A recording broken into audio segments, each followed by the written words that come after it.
get ready. Some opportunity is going to land in your lap. Now you're the vortex of creation. You don't really actually create wealth, you generate wealth. The moment you start teaching your body emotionally what that future is going to feel like before it's made manifest, it's a scientific fact that it's the environment that signals the gene. The end product from an experience in the environment is an emotion. So when you begin to embrace an elevated emotion, you're beginning to signal the gene ahead of the environment. What's the importance of that? Well, genes make proteins, and proteins are responsible for the structure and the function of your body. And the expression of proteins is the expression of life. So by you creating an elevated emotion and teaching your body what that future will feel like before it's made manifest, your body's starting to live in that future reality in the present moment. Now here's the key. If you were able to become familiar with gratitude, become familiar with wholeness, become familiar with abundance, to become familiar with freedom, and you're able to generate those chemicals every single day, more than likely you would be walking around feeling like your future has already happened, and you would no longer be looking for it to happen.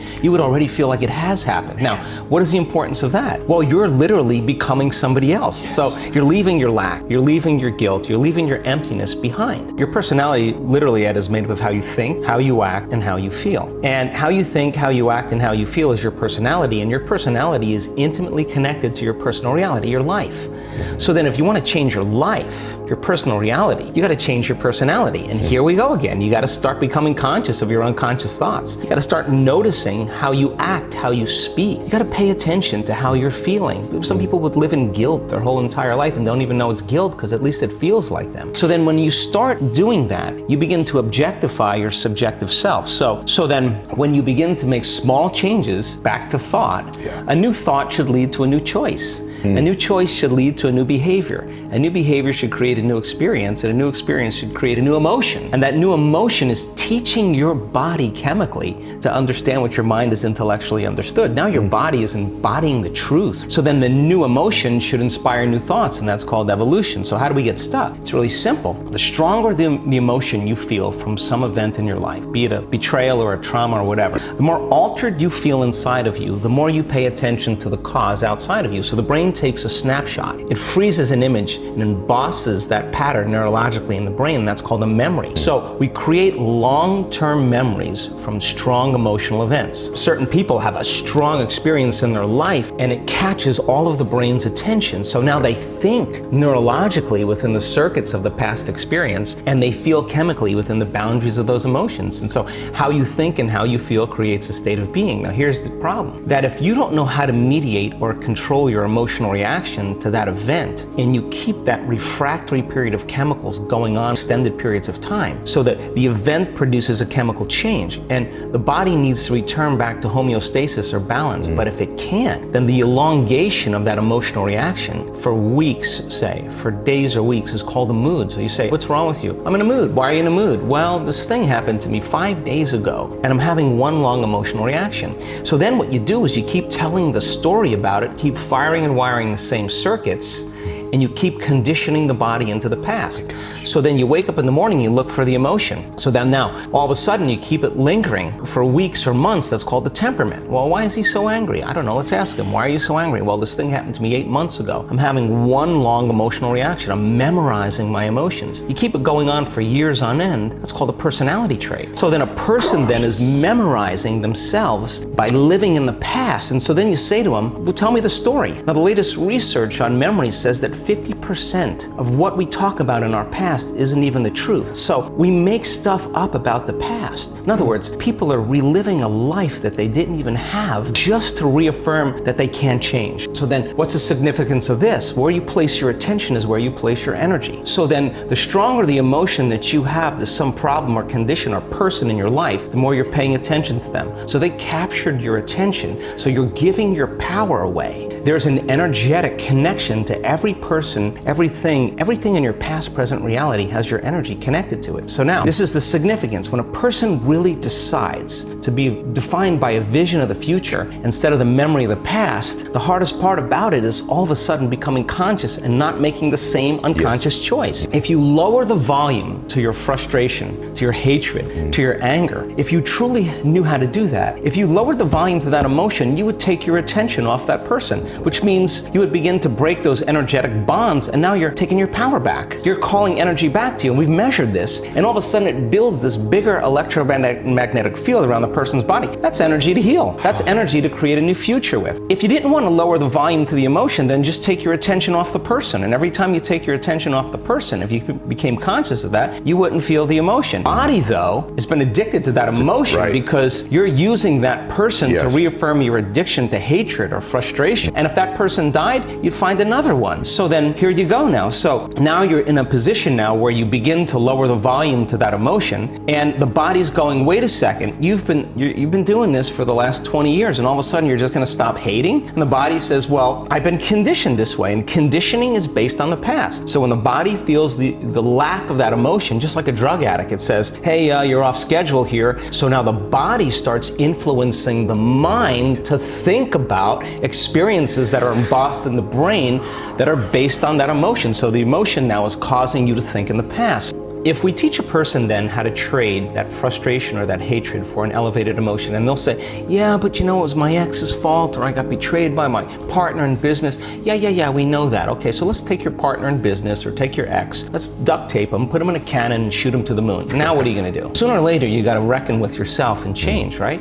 So then teach a person then how to trade that emotion for an elevated emotion. So you're gonna give that up and you're gonna practice feeling gratitude. And the person says, well, I can't feel gratitude. And I say, absolutely you can, because you don't practice feeling it. You practice spending most of your time feeling hatred and frustration. So now it's going to take a little time to cause that heart of yours to bloom. Once they're able to feel even the smallest measure of gratitude, where they start feeling appreciation, thankfulness. Gratitude, it's emotional signature. When you get something, when you're receiving something, when something has happened to you, or when something is happening to you, you say thank you because you're receiving something. So the emotional signature of gratitude means the event has already happened, or it's happening to you. So the moment you open your heart and you feel gratitude, well, that emotion then is telling the body that the experience has already occurred, and the thought then can make it into the body because it's consistent. You got to maintain that modified state of mind and body your entire day, independent of the conditions in your outer environment, independent of your body's cravings of those emotions and habituations, and independent from time. And if you can,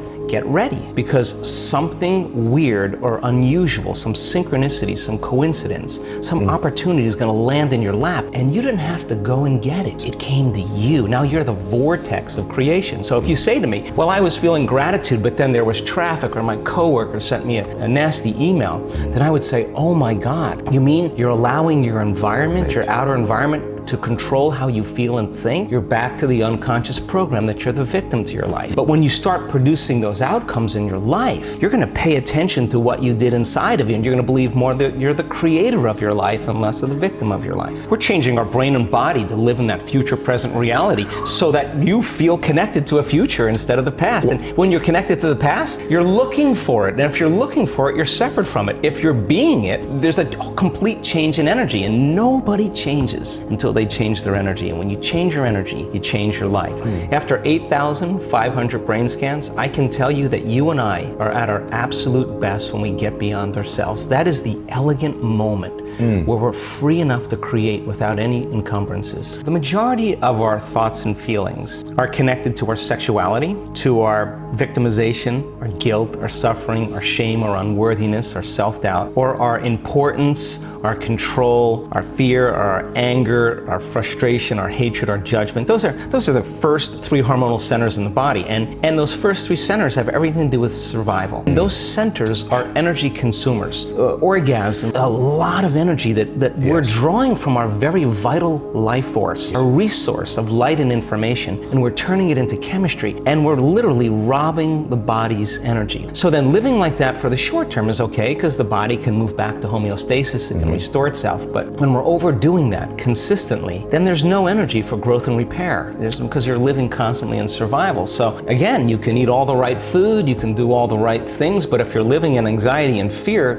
and you're viewing your world from the the worst case scenario that could possibly happen, because that's what you do in survival, there's no energy for growth and repair. There's no energy for healing. So the majority of our thoughts are signaling certain circuits in the brain that signal another part of the brain, the limbic brain, to make what's called a neuropeptide. Our peptides are chemical messengers that signal hormonal centers. So now you're taking thought and you're storing it as energy in these energy centers, and if you're living in survival, why would you open your heart? I mean, it's just not a time to open your heart.